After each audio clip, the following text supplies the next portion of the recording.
श्रीराम समर्थ नामसमाधी सहज समाधी प्राध्यापक के. बेलसरे लिखित पुस्तकामधील वाचन सुरू आहे. भाग क्रमांक 13. भगवंताचे महत्त्व एकदा कळले म्हणजे दोन गोष्टी घडतात. एक, मनुष्य भगवंताच्या नामाला कधी विसरत नाही आणि दुसरी, पैसा, प्रतिष्ठा, मान वगैरेची किंमत माणसाला राहत नाही. उदाहरणार्थ श्री चैतन्य महाप्रभू पूर्वाश्रमी न्यायशास्त्र शिकले. त्यावर त्यांनी एक अपूर्व ग्रंथ तयार केला. त्यांचा वर्गबंधू श्री रघुनाथ याने देखील त्याच सुमारास दिघिती नावाचा प्रसिद्ध न्याय ग्रंथ तयार केला. रघुनाथाने चैतन्यांचा ग्रंथ ऐकण्याची इच्छा दाखवली. त्याप्रमाणे आपला ग्रंथ घेऊन श्री चैतन्य रघुनाथासह पाठशाळेत जाण्यासाठी होडीत बसले. ग्रंथाचा काही भाग ऐकून रघुनाथ रडायला लागला. कारण विचारता तो म्हणाला, तुझा ग्रंथ जोपर्यंत आहे तोपर्यंत माझ्या ग्रंथाला कोणी विचारणार नाही. हे ऐकल्याबरोबर श्री चैतन्य म्हणाले, अरे, या ग्रंथाची काय किंमत? जगात श्रीकृष्णासारखे दुसरे अमोल काय आहे?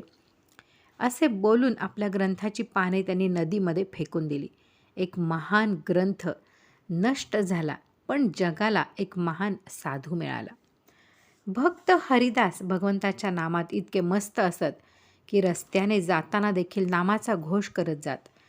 त्यांच्या शत्रूंना हे आवडले नाही. त्यांनी सरकारकडे तक्रार केली.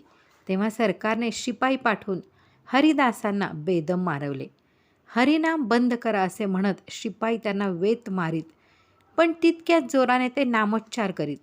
मार खाता खाता अखेर ते बेशुद्ध झाले. ते मेले असे समजून शिपायांनी त्यांना गंगेत सोडून दिले. गंगेच्या शीतल स्पर्शाने ते शुद्धीवर आले आणि वाहत जाऊन फुली या गावाच्या घाटाला लागले. तेथील लोकांना फार आनंद झाला व त्यांनी हरिदासांना मलमपट्टी केली. हरिदास म्हणाले, यात कोणाचा काय दोष आहे? प्रत्येकजण आपल्या कर्माचे फळ भोगतो. या प्रसंगाने भगवंताने माझी परीक्षा केली. मला नामाची खरी आवड आहे का हे ढोंग आहे हे भगवंताने पाहिले. माझे सामर्थ्य ते काय, पण त्याच्या कृपेनेच माझी शुद्ध हरे तोपर्यंत मला त्याने नामात ठेवले. ज्यांनी मला मारले त्यांना भगवंताने क्षमा करावी. ह्या पायरीवर साधकाची प्रगती लवकर होते यात शंका नाही. परंतु आपले अनुसंधान किती घट्ट झाले आहे हे पाहण्यासाठी चांगले साधक स्वतःच्या जीवनावर मुद्दाम प्रयोग करतात. उदाहरणार्थ वृंदावनामध्ये कच्ची बाबा नावाचा एक मोठा साधक राहत होता. नामस्मरणाचा त्याचा अभ्यास इतका वाढला होता की गाढ झोपेत देखील त्याच्या आतून कृष्ण कृष्ण असा नामाचा ध्वनी बाहेर ऐकू येई. खाण्यापिण्यामध्ये तो अत्यंत व्रतस्थ असे. बरेच दिवस गेल्यावर एकदा तो एका हलवायाच्या दुकानात गेला आणि हमको रसगुल्ले पेटभर खिलाव असे म्हणाला. हलवायाने त्याला अगदी भरपूर रसगुल्ले खायला घातले. 2-3 दिवसांनी ताजे रसगुल्ले तयार झाले म्हणून हलवायाने बाबाला बोलावणे पाठवले. तेव्हा बाबा म्हणाला, बेटा, ऐसा पाप मैं फिर कभी नहीं करूँगा. एक दिन मिठाई पेटभर खाया तो रात में भगवान का नाम गायब हो गया. नाम तो मेरा जीवन है, अन्न की क्या कीमत है. रसगुल्ले खाल्ले त्या दिवशी बाबाचे नामस्मरण नेहमीप्रमाणे झाले नाही हा अनुभव आला. एक मोठा सुफी साधक होता. त्याच्यापाशी एक दारूची बाटली आणि दारूचा ग्लास नेहमी जवळ असे. बहुसंख्य लोक त्याची पोटभर निंदा करीत. तो मात्र अत्यंत शांत असे. एकदा एका माणसाला दूरच्या प्रवासाला जायचे होते. जवळचे दागिने कोठे ठेवावे हा त्याला प्रश्न पडला. त्याच्या मित्राने त्याला सांगितले की तुझे दागिने तो सुफी नीट सांभाळील, म्हणून तो त्या सुफीकडे गेला. सुफीने मोठ्या प्रेमाने त्याचे स्वागत केले आणि दागिने ठेवून घेतले. इकडचे तिकडचे बोलणे झाल्यावर त्याने विचारले, तुम्ही ही बाटली व ग्लास कशाला बाळगता? त्यामुळे लोक तुमची फार निंदा करतात. सुफीने उत्तर दिले, निंदा शांतपणे सहन करणे ही मोठी तपस्या आहे. मन खऱ्या अर्थाने भगवंताला चिकटलेले असेल तर लोकनिंदा शांतपणे सहन करता येते. सामान्यपणे लोक कोणाची फार निंदा करीत नाहीत. ती व्हावी म्हणून मी ही बाटली ठेवली. वास्तविक तिच्यात मी प्यायचे पाणी ठेवतो. शिवाय मला दारू पिणारा समजून लोक 4 पावले दूर राहतात. त्यामुळे उपासनेला निवांत वेळ मिळतो. खरे साधक स्वतःवर असे प्रयोग करतात. पुढे आहे 20 नंबर, अतींद्रिय अनुभव. सहज समाधीचा अभ्यास म्हणजे आपले अंशरूप मन विश्व मनात लीन करण्याची प्रक्रिया होय. साधकाचे मन ज्या मानाने लीन होत जाते त्या मानाने मोठ्या मनाच्या काही शक्ती त्याच्यामध्ये प्रकट होतात. साधक कोणत्याही मार्गाने साधना करीत असला तरी मनाची सूक्ष्मता वाढत चालली की त्याला अतींद्रिय अनुभव आपोआप येऊ लागतात. पहिल्या पायरीवरील साधकाला थोडे अंतर्ज्ञान येते. त्याच्या सहवासात असणाऱ्या माणसांच्या मनातील विचार त्याला आपोआप कळू लागतात. जो माणूस त्याची आठवण करतो त्या माणसाची तीव्र आठवण साधकाला होऊ लागते. कोणताही माणूस पाहिल्याबरोबर तो अंतर्यामी कसा आहे हे सहज ध्यानात येते. सर्व सामान्य माणसांवर त्याची छाप पडते. माणूस त्याला वश होतो व सांगितलेले मुकाटाने करतो. दुसऱ्या पायरीवरील साधकाला अधिक प्रगल्भ अनुभव येतात. निकट परिचयाच्या माणसांवर काही प्रसंग येणार असेल तर साधकाचे मन उगाच अस्वस्थ होते. ती अस्वस्थता काही निराळीच असते. पुष्कळ वेळा एखाद्या माणसाला पाहिले की त्याच्या जीवनात पुढे काय घडणार याची कल्पना त्याला येते. साधक सहज बोलून गेला तरी ते खरे होते. दुसऱ्यासाठी केलेली प्रार्थना फळास येते. रोग्याचे दुखणे हलके करता येऊन क्वचित स्पर्शाने त्याचा रोग देखील बरा करता येतो.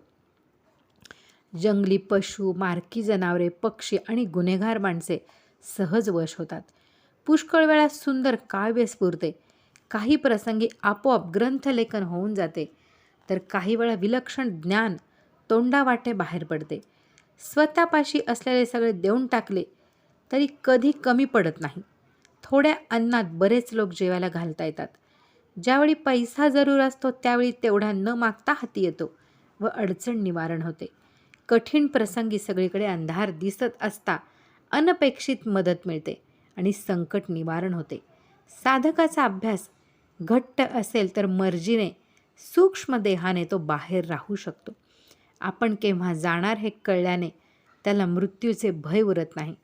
इतकेच नव्हे तर अनुकूल काल असेल आणि अनुसंधान बरोबर जमलेले असेल तर तो आपल्या मर्जीप्रमाणे देह ठेवू शकतो. थोडक्यात सांगायचे म्हणजे उत्तम साधकाचे रोजचे जीवन देखील भगवंताच्या कृपेच्या अनुभवांनी भरलेले असते. अर्थात ज्याच्या मागे भगवंत सारखा असतो त्याच्याही जीवनातील प्रारब्धाचे भोग काहीच चुकत नाहीत. भोगात भगवंताचा हात असल्याने काहीतरी विलक्षण अनुभव येतो आणि साधक मात्र शांत राहतो. वर वर्णन केलेल्या शक्ती पुष्कळ साधकांना मिळतात. त्या सर्वांची उदाहरणे देणे शक्य नाही, म्हणून चांगल्या साधकाचे 2-3 अनुभव देतो. गुरुदेव रानडे अत्यंत मनापासून आणि चिकाटीने नामस्मरण करीत.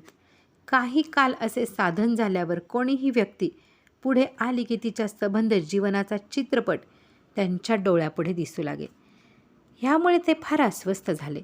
त्यांनी सद्गुरूंची प्रार्थना केली, ही पीडा माझ्या मागे नको, माझ्या भक्ती व्यतिरिक्त मला काही नको. ह्या प्रार्थनेनंतर तसे दिसणे थांबले.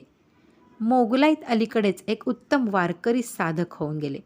रोज सकाळी मंडळींना ते ज्ञानेश्वरी सांगत. एक दिवस ज्ञानेश्वरी आटोपल्यानंतर ते बोलले, उद्या सकाळी आम्ही जाणार. मंडळींना धक्का बसला. एकजण म्हणाला, आपला मुलगा परगावी आहे, आम्ही त्याला तार करतो, तो येईपर्यंत थांबावे. यावर ते बरे म्हणाले. तिसऱ्या दिवशी सकाळी मुलगा आला. त्याला जवळ घेऊन ते म्हणाले, तू आलास बरे झाले, पांडुरंगाला सोडू नकोस, मी आता येतो. इतके सांगून 2-3 वेळा पांडुरंगाचे नाव घेऊन त्यांनी देह ठेवला. शंकर शास्त्री म्हासुर्णेकर आपल्या गावी स्वस्थ चित्ताने एकदा नामस्मरण करीत बसले होते. मनामध्ये सहज आपल्या सद्गुरूंचा म्हणजे श्री गोंदवलेकर महाराजांचा विचार आला. त्यांनी डोंगरा एवढे केलेले उपकार शास्त्रीबुवांना आठवले. डोळ्यांना अश्रुधारा लागल्या आणि श्री महाराजांची काही स्तुती करावी असे त्यांना वाटले.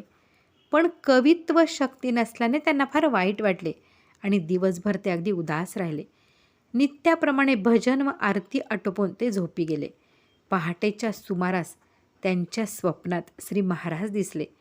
त्यांना पाहून शास्त्रीबुवांना फार आनंद झाला आणि एकामागून एक असे 6 स्तुतीपर श्लोक त्यांनी रचले. एकदम जाग आल्याने शास्त्रीबा उठले आणि त्यांनी ते श्लोक नीट लिहून काढले. एका पाटलाच्या सुनेला सासरी भयंकर जाच होता. त्याला कंटाळून एके दिवशी ती घराबाहेर पडली. पांडुरंगावर आपला सर्व भार टाकून ती रानावनात जप करून राहायची. अशीच ती जपासाठी एका गुहेमध्ये राहू लागली. निर्जन अरण्य असल्याने माणूस तिकडे फिरकत नसे. खाण्यापिण्याचे हाल होऊ लागले. एक दिवस ध्यान विसर्जन करून पाहते तो समोर फळ ठेवलेले दिसले. असे रोज होऊ लागले. एक दिवस तिने सहज डोळे उघडले तर एक वाघ समोर फळ ठेवताना तिला दिसला. ती फार घाबरली, पण त्या वाघाने तिचे हातपाय चाटले तेव्हा तिला धीर आला. यातील पुढील भाग आहे, मी तूच आहे, ते आपण पुढे पाहूयात. श्रीराम जय राम जय जय राम.